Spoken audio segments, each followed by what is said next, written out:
Hello नमस्कार दोस्तों, मेरा नाम है दीपक स्वामी और आप देख रहे हैं हमारा यूट्यूब चैनल डी बुक। इसमें बहुत अच्छी अच्छी जानकारियाँ आपको दी जाती है, फाइनेंस से रिलेटेड, पर्सनल सेल्फ ग्रोथ से रिलेटेड, सेल्फ डेवलपमेंट से रिलेटेड, टाइम मैनेजमेंट से रिलेटेड। फर्स्ट टाइम तो हम धन्यवाद करना चाहेंगे। सेकंड, जो हमारे चैनल पे कमेंट किया है वो हैं नीलम पंडित, तो आपका बहुत बहुत धन्यवाद। ऐसे ही सपोर्ट करते रहिए हमारे चैनल को। देखिए दोस्तों, आज मैं आपको बताने चाह रहा हूँ एक फ्यूचर मल्टीबैगर स्टॉक जो कि कुछ दिन पहले ही लिस्ट हुआ है। सर्वोटेक लिमिटेड के नाम से कंपनी है। अभी 24 शायद 26.5 रुपये के समथिंग वो शेयर चल रहा है। मार्केट वैल्यू है 50 करोड़। और उनके जो क्लाइंट हैं वो काफ़ी जानी मानी कंपनियां क्लाइंट है, जैसे कि HDFC बैंक है। और काफ़ी उनकी वेबसाइट पे आप विजिट करोगे तो आपको मिल जाएंगे कौन कौन से उनके क्लाइंट हैं। लेकिन इंडियन ऑयल क्लाइंट है, HPCL भी क्लाइंट है उनका। और काफ़ी बड़ी नामी ग्रामी कंपनियां उनके क्लाइंट है। सर्वोटेक लिमिटेड नाम से वो कंपनी मार्केट में लिस्टेड है। आप जाइए उस कंपनी में जाके अमाउंट लगाइए। मैं बता रहा हूँ आपको, उस कंपनी में जैसे ही सेल बायर आएंगे, जैसे ही बड़ा अमाउंट आएगा उसमें सर्किट लगने शुरू हो जाएंगे। सर्किट लगते लगते वो कंपनी काफ़ी शानदार अच्छी ग्रोथ आपको देगी। 50 करोड़ से 250 करोड़ तक पहुंचने में उसमें टाइम नहीं लगेगा। कंपनी अच्छी है, फाइनेंशियल भी ठीक है। और जैसे ही पैसा आएगा कंपनी में, बायर आएंगे, वो उसको खरीदने के लिए तैयार हो जाएंगे और मार्केट बूम होने लग जाएगा। यही सिस्टम है। मैं आपको इस वीडियो में आपको एक चीज़ बताने के लिए खास कर आया हूँ, और वो बात ये है कि आपने एक चीज़ नोटिस होगी, जिसके पास जितना ज़्यादा पैसा है वो उसके पास उतनी ही ज़्यादा कोलेटरल है। नीरव मोदी ने जो स्कैम किया था वो भी एक कोलेटरल के माध्यम से ही किया था। कोलेटरल उनके पास था, सीडीज सीडीज बोलते हैं उनको, कैश डिपॉजिट सर्टिफिकेट, जो कि बैंक इश्यू करता है किसी भी फर्म को या इंडिविजुअल को।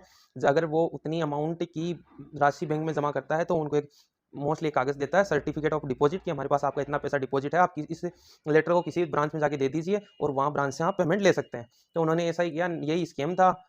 उन्होंने पैसा जमा कराया नहीं, सीडीज इश्यू करवा ली बैंक से, और उस सीडीज को ले जा करके दूसरे बैंक में दे दी और उस ब्रांच ने पैसा अलॉट कर दिया। ये सब स्कैम था, मिली भगत थी। ये नीरव मोदी का सिस्टम था। चलिए हम आप बात करते हैं कि आप कोलेटरल कौन कौन से होते हैं, जिनको बैंक कोलेटरल मानता है। वो कोलेटरल कौन कौन से होते हैं? फर्स्ट कोलेटरल तो ये हो गया आपका गोल्ड। गोल्ड जो खुद में अपनी वैल्यू स्टोर करके रखता है। गोल्ड मीन्स मेटल मान सकते हो आप, सिल्वर, गोल्ड, ये सब वो हो गई कोलेटरल। एंटिक पीसें, जैसे कि कोई बहुत ज़्यादा प्रसिद्ध पेंटिंग हो गई, रोलेक्स की वॉचेस, घड़ियाँ हो गई।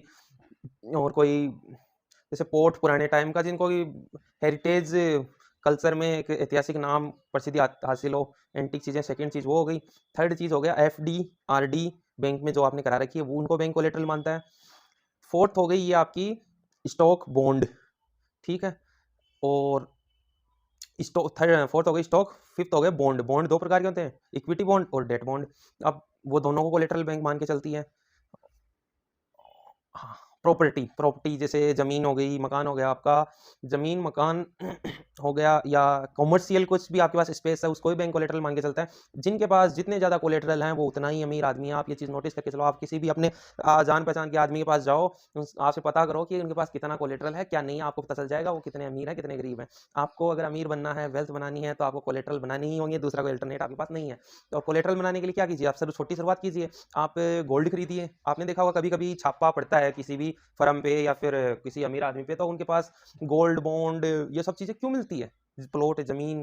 क्योंकि उनको पता है कि जिनके पास जितना ज़्यादा कोलेटरल होगा वो उतना ज़्यादा अमीर है। आप भी कोलेटरल लेना शुरू कीजिए। आपके पास एक सिंपल टेक्निक बताता हूँ जिससे आप गोल्ड कम पैसों में आराम से खरीद सकते हो। जैसे आप अपने जिस भी शहर में रहते हो, शहर में आप किसी बैंक में जाओ जिसे आपको गोल्ड लोन लेना है। उस बैंक में जाके पता करो कि आपके यहाँ किस ब्रांच के साथ टाई अप है, जो कि आपके गोल्ड को जांच करता है कि ये गोल्ड सही है। उस फिर आप उस शॉप में जाओ, शोरूम में जाओ, उनसे बात करो कि सर मेरे पास, जैसे आपको 1 लाख का गोल्ड लेना है, तो आप बोलिए मेरे पास 40,000 रुपए हैं और मैं आप 1 लाख का 24 कैरेट गोल्ड लेना चाहता हूँ। तो हमें इसका आपको चेक पेमेंट कर दूंगा, गोल्ड आप अपने पास रखिए, मैं एप्लीकेशन डालूंगा बैंक के अंदर गोल्ड लोन के लिए। और वो जैसे ही आपके पास आएंगे, आप उस गोल्ड को उनको गिरवी रख देना, लोन आपको मिले। लोन मिलते ही आप चेकबुक से आप अपना पैसा विड्रॉल करा लीजिएगा। सिंपल टेक्निक है। अगर आप 1 लाख का गोल्ड है, 40,000 आपने दे दिए, तो 60,000 रुपए की किस्त हो जाएगी। वो भी मिनिमम अमाउंट 8 साढ़े 8 9% रिड्यूसिंग रेट समथिंग 1 लाख पे वो बनता है 4,000 रुपए के करीब। अभी आप 60,000 पे है तो आप देख लीजिए समथिंग 2300-2400 रुपए आपका बनता है इंटरेस्ट। बाकी तो मूल रकम है। अभी आप 1 साल में उसको पे करना चाहते हो किस्तों में, 1 साल में पे कर दीजिए। 2 साल में पे करना चाहते हो 2 साल में पे कर दीजिए। सिंपल टेक्निक, आप आराम से गोल्ड लेके धीरे धीरे करके कोलेटरल बना सकते हो। फ्यूचर में वही कोलेटरल आपको सबसे सस्ता, सबसे कम टाइम में गोल्ड लोन जब भी पैसे की आपको जरूरत होगी आपको पैसा देगा। सेकंड चीज ये हो गई आपको कि अगर आपको गोल्ड की बात हो चुकी है, FD या RD। FD जैसे आपको बैंक FD पे 6% का रेट ऑफ इंटरेस्ट दे रहा है, ठीक है। तो आप उसी एफडी पे लोन ले सकते हो, उसमें 1% एक्स्ट्रा बैंक लेगा। मतलब जैसे 6% आपको जमा पैसे पे दे रहा है, आपने 1 लाख की एफडी करा रखी है, तो आप उसमें 90% तक अमाउंट आपको रिफंड दे देगा।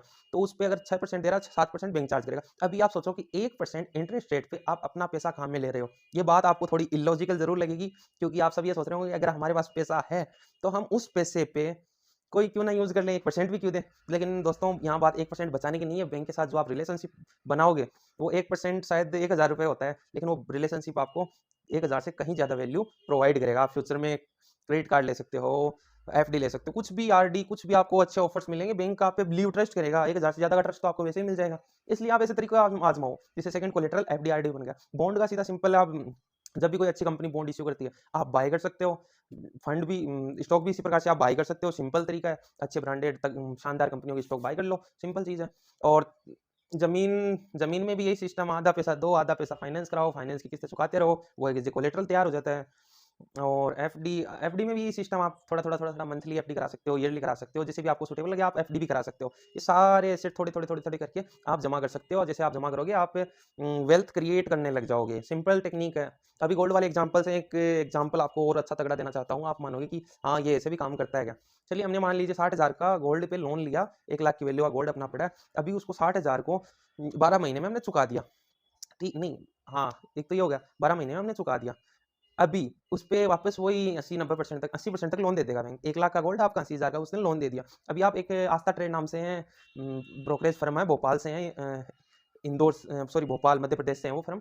वो आपको, जैसे आप टाटा कंपनी का कोई शेयर ले रहे हो, उसके उस पे 3 साढ़े 3 एक्स आप उसका एमटीएफ मार्जिन ट्रेड फंडिंग होता है, उस पे आप वो स्टॉक बाय कर सकते हो। तो ये सिंपल है कि जैसे आपने 80,000 लिया लोन पे, वैसे लोन पे लेके इन्वेस्ट करना नहीं चाहिए, लेकिन एक तरीका बता रहा हूँ। 80,000 लिया आपने, उस पे 2x ले लो आप।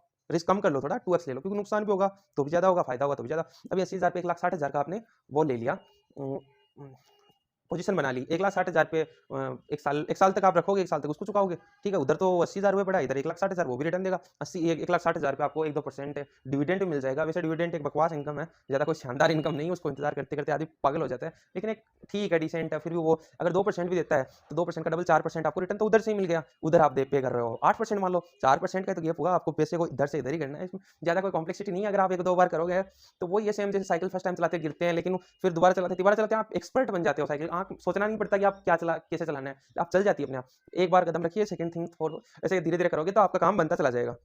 तो दोस्तों यही थी जानकारी। धन्यवाद। आप हमारे चैनल को लाइक कीजिए, शेयर कीजिए, सब्सक्राइब ज़रूर कीजिए। धन्यवाद।